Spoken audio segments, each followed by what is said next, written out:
प्यारे भक्तों, जय सिया राम। प्यारे भक्तों, आज हमारा जो सत्संग है वो यह है कि हम कैसे पता लगाएं कि हमारा नाम जप ठीक से हो रहा है। बहुत से लोग इस प्रश्न को पूछते हैं, तो हमारे मन में विचार आया कि इस पे थोड़ा सा बोला जाए, शायद लोगों को कुछ समझ आ जाए। तो प्यारे भक्तों, आप ध्यानपूर्वक सुने।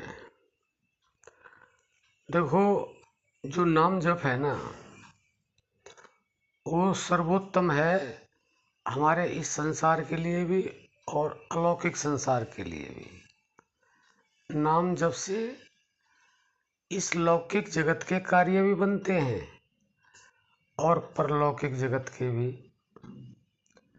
तो ये बहुत महत्वपूर्ण चीज़ है कि जो नाम जप करते हैं उनको बहुत कुछ मिलता है, अगर विश्वास के साथ करते हैं तो। अब सबसे पहले नाम जप के बारे में ये जानना आवश्यक है कि जो आप नाम जप करते हैं, आपके गुरु ने नाम दिया है या आपने शास्त्रों से लिया है या अपने आप ही कोई आपके मन में ऐसा नाम आया और उसको आप जप करते हैं। तो प्यारे भक्तों, सबसे पहले ये जान लें कि वो नाम कितना सरल है, कितना सुगम है और कितना स्वच्छ है। ऐसी बात नहीं कि आप नहीं जान सकते, आप विवेकी लोग हैं, थोड़ा सा अगर विवेक लगाएंगे तो आप जान सकते हैं। तो एक तो सरल होना चाहिए, सुगम होना चाहिए, और वैसे तो शॉर्ट भी होना चाहिए, लेकिन शॉर्ट ना हो तो कोई बात नहीं। अगर लंबा थोड़ा रास्ता है और साफ रास्ता है तो कोई दिक्कत नहीं होनी चाहिए, क्योंकि बहुत से रास्ते ऐसे होते हैं नज़दीक के होते हैं और उनमें बड़ी परेशानी होती है, कंकड़ पत्थर वाले होते हैं, कांटों भरे होते हैं। तो ऐसे रास्ते से जाना तो ठीक नहीं। तो आप ऐसा रास्ता अगर आपने चुन रखा है जो सरल है, सुगम है और स्वच्छ है, जैसे कि आप कोई राम को मानता है, कोई कृष्ण को मानता है, कोई शिव शंकर को मानता है, कोई माता को मानता है इत्यादि।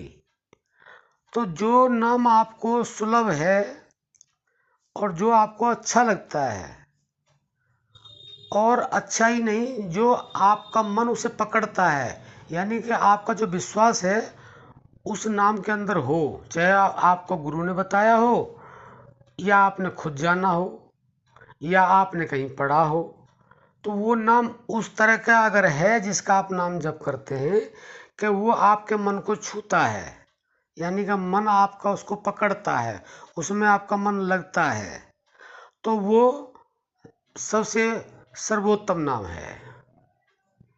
तो वैसे तो नाम अनादि है, नाम अनंत है, नाम सत्य है, नाम को इतनी जल्दी नहीं जाना जा सकता, लेकिन ये जो बाहरी नाम है इनके द्वारा ही उसको जाना जा सकता है। जैसे ये शरीर है, ये शरीर जो है ना बाहर की प्रक्रिया है, लेकिन परमात्मा जो भगवान है वो तो हमारे इसके अंदर है।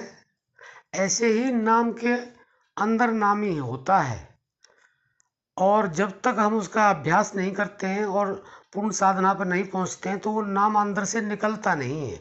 वो अपने आप निकलता है, उसको शास्त्र वेद भी नहीं बता पाए, ग्रंथ भी नहीं बता पाए, साधु संत भी नहीं बता पाए, उसे कोई बता नहीं सकता है, क्योंकि वो अनुभव होता है। जैसे गूंगा गुड़ खा ले और उससे पूछा था भाई कैसे कितना स्वाद है, तो वो इशारा करेगा आपको, क्योंकि वो वाणी पे नहीं आएगा उसके, क्योंकि वो गूंगा है। तो इस तरह से उस आदि नाम को तो बताया नहीं जा सकता, लेकिन ये जो नाम जब आप जिस तरह से भी करते हैं तो आप केवल इतना ध्यान रखें, आपको स्वयं पता चल जाएगा कि नाम जब ठीक हो रहा है या नहीं हो रहा है। अगर आपका मन नाम जप करते करते संसार में रहता है तो आपका नाम जप ठीक नहीं हो रहा है। और आपका नाम जप करते करते मन भगवान में लग रहा है, तो आप ये समझें कि हमारा नाम जप सही हो रहा है। क्योंकि मन की आदत है कभी इधर कभी उधर, कभी इधर कभी उधर। तो आप ज़्यादा से ज़्यादा ये प्रयास करें कि मन को नाम के साथ जोड़ें, केवल नाम और नाम के साथ। जैसे आप कृष्ण का नाम जप करते हैं तो कृष्ण पे ही आपका ध्यान होना चाहिए। मन कहीं संसार पर ना जाए कि मेरे घर में क्या हो रहा है, मेरी पत्नी कैसी है, मेरा बेटा कैसा है, मेरी नौकरी पे क्या हो रहा होगा, मेरी फैक्ट्री में क्या हो रहा होगा। यानी अन्य विचार, अगर अन्य विचार आपके मन में आते हैं नाम जप करते करते, तो इसका मतलब आपका नाम जप ठीक नहीं हो रहा है। और थोड़े बहुत विचार आ रहे हैं तो आपका मन काफ़ी जो है ना आपको सहयोग कर रहा है नाम जप में। और कोई विचार आता ही नहीं है तो आप समझो सर्वोत्तम नाम जप आपका हो रहा है। तो प्यारे भक्तों, आप समझ गए होंगे कि नाम जप आपका ठीक हो रहा है कि नहीं हो रहा है, आप स्वयं ही जान सकते हैं। तो आपके आज के लिए सिर्फ इतना ही। जय सिया राम।